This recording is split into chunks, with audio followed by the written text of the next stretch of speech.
Halo, Assalamualaikum warahmatullahi wabarakatuh. Apa kabar semuanya?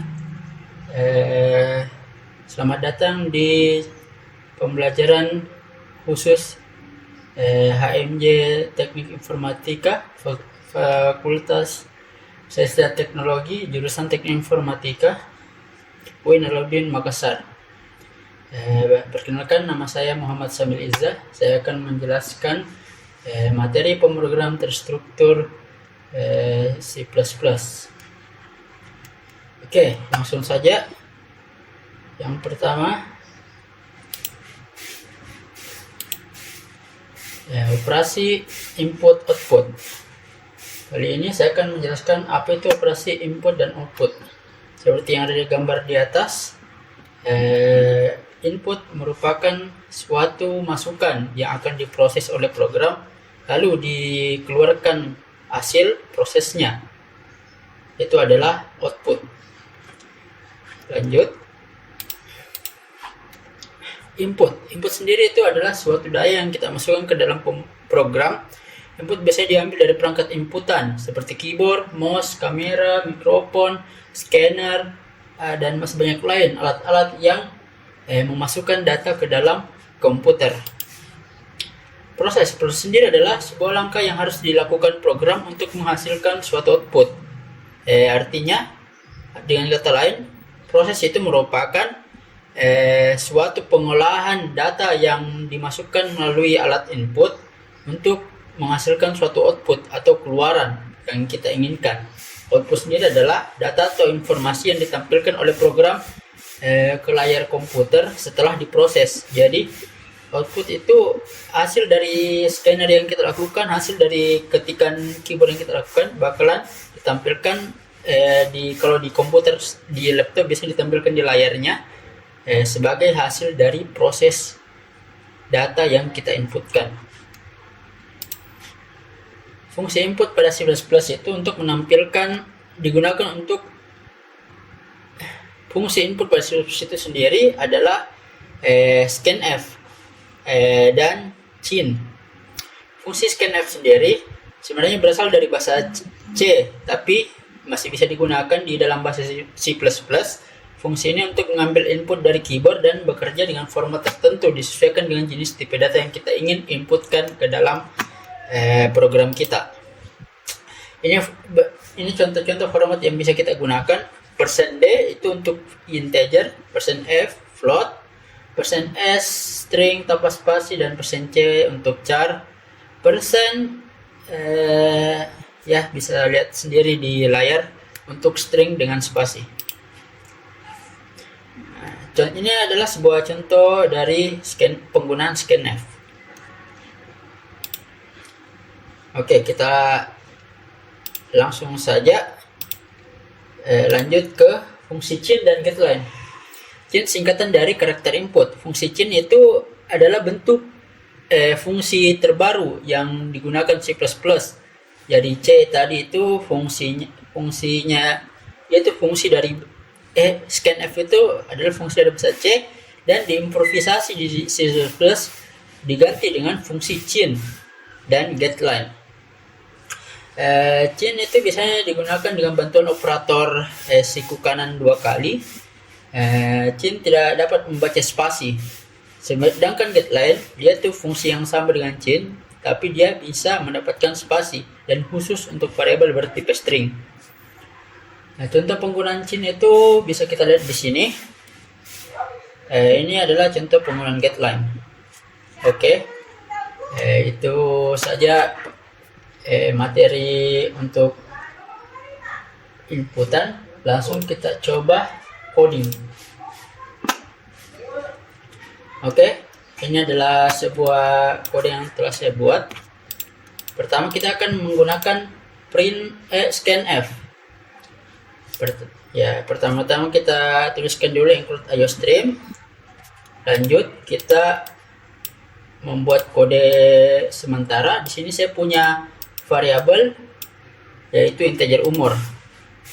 Scanf saya gunakan di sebelah sini. Cara penggunaannya scanf itu, pertama kita tulis scanf-nya. Sudah kita tulis scanf-nya. kita masukkan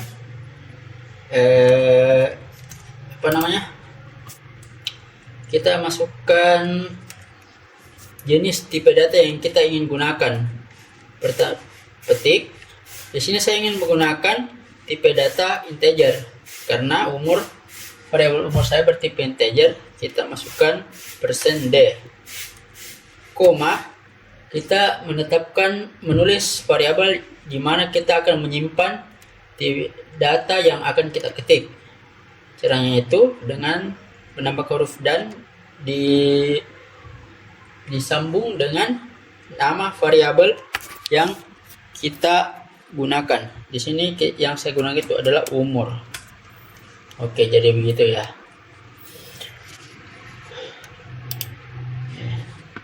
Itu adalah contoh penggunaan scanf. Terus penggunaan chain sebagai berikut. Jadi perlu diperhatikan karena chain merupakan fungsi terbaru yang digunakan oleh C++. Jadi kita membutuhkan using name std, namespace std. Ini harus kita deklarasikan kalau ingin menggunakan chain. Oke, di sini saya sudah punya variabel bernama nama. Cara penggunaan chain digunakan lebih simpel daripada menggunakan yang namanya scanf. Pertama kita tulis chain, lalu kita tambahkan siku kanan sebanyak 2 kali. Di setelahnya kita tuliskan tempat kita menyimpan input variabel, tempat kita menyimpan inputannya. Di sini saya tetapkan adalah nama. Tapi perlu kita ketahui, chain ini tidak bisa mendapatkan sebuah inputan spasi. Jadi di sini saya sudah buat chain nama dan kita tahu dia bertipe string.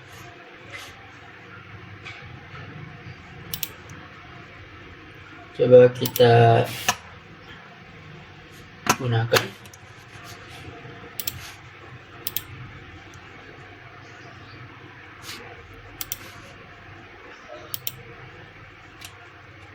Oke, di sini saya masukkan nama Samil Izza. Perlu kita perhatikan di sini saya menggunakan spasi. Jadi outputnya yang masuk hanyalah kata pertama, itu Samil. Izzanya tidak bakalan dibaca ataupun bisa membuat program error. Jadi perlu kita perhatikan jika menggunakan chain, kita tidak boleh menginput spasi ke dalamnya. Oke, lanjut. GetLine. GetLine adalah sama fungsinya kayak chain, tapi dia bisa membaca inputan spasi. Pertama kita perlu menggunakan using name std karena dia adalah fungsi terbaru dari C++. Di sini kita menulis get. Cara penulisannya itu adalah pertama getLine, terus dulu getLine-nya dalam kurung kita tuliskan chain, dilanjutkan oleh nama variabel yang kita akan simpan, di mana kita akan menyimpan inputannya. Di sini yang saya tetapkan adalah variabel nama lengkap. Nama lengkap. Oke, diakhiri dengan titik koma. Coba kita run.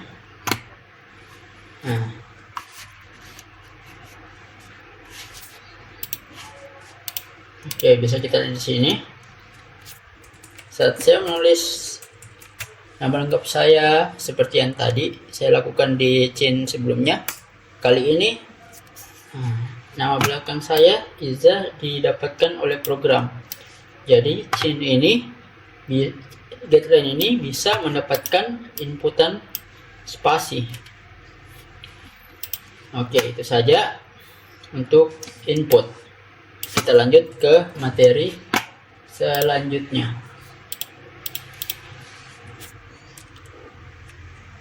Output. Fungsi output digunakan untuk menampilkan input. Fungsi yang digunakan di solution untuk menampilkan input adalah printf dan cout. Fungsi printf sendiri, printf adalah sama seperti scanf. Dia adalah fungsi dari bahasa C yang juga bisa digunakan di C++. Digunakan untuk menampilkan teks satu nilai variabel.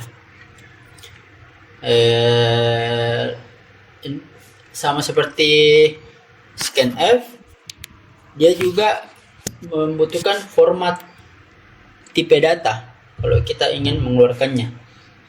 Seperti formatnya tidak kurang lebih sama seperti scanf. Ini adalah contoh penggunaan printf. Oke, cout. Cout itu sama kasusnya kayak cin. Dia adalah versi pembaruan dari printf yang dipakai di C++ dan lebih baik digunakan dan lebih bagus digunakan juga, lebih mudah digunakan. Fungsinya juga sama untuk menampilkan output ke layar. Oke, kita coba coding printf dan scanf. Oke, kita menuju ke dev C++. Oke, di sini saya menggunakan printf di sebelah sini. Printf, masukkan umur kamu. Saya menggunakan dua printf di atas dan di bawah. Kita bisa lihat perbedaannya. Yang di bawah kita menggunakan format tipe data, yaitu %d. Seperti di atas tidak ada. Terus di bawah kita memasukkan variabel ke dalam fungsi printf ini. Jadi gunanya variabel ini, dia akan mengisi tempat yang ada di format tipe data yang ada dalam petik printf ini. Jadi %d ini bakalan diisi oleh isian dari variabel umur. Dan variabel umur ini adalah isi dari inputan yang kita lakukan di scanf. Seperti itu ya. Semoga paham. Lanjut. Penggunaan cout. Nah, cout itu lebih mudah lagi digunakan daripada printf. Karena cout itu hanya memerlukan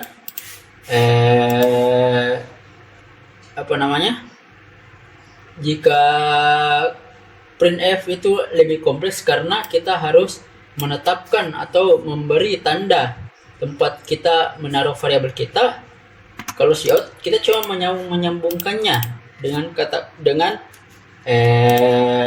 operator siku kiri dua kali. Jadi misalkan saya ingin melakukan cout nama, terus nama ini adalah variabel, yaitu nama kita sendiri yang akan kita masukkan di fungsi cin. Nama di sini saya mau menulis nama saya di luar adalah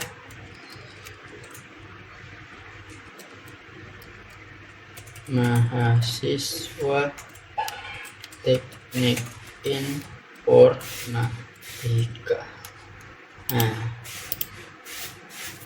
dengan begini tinggal kita kasih inline untuk membuat baris baru. Dan begini saat kita melakukan run di programnya,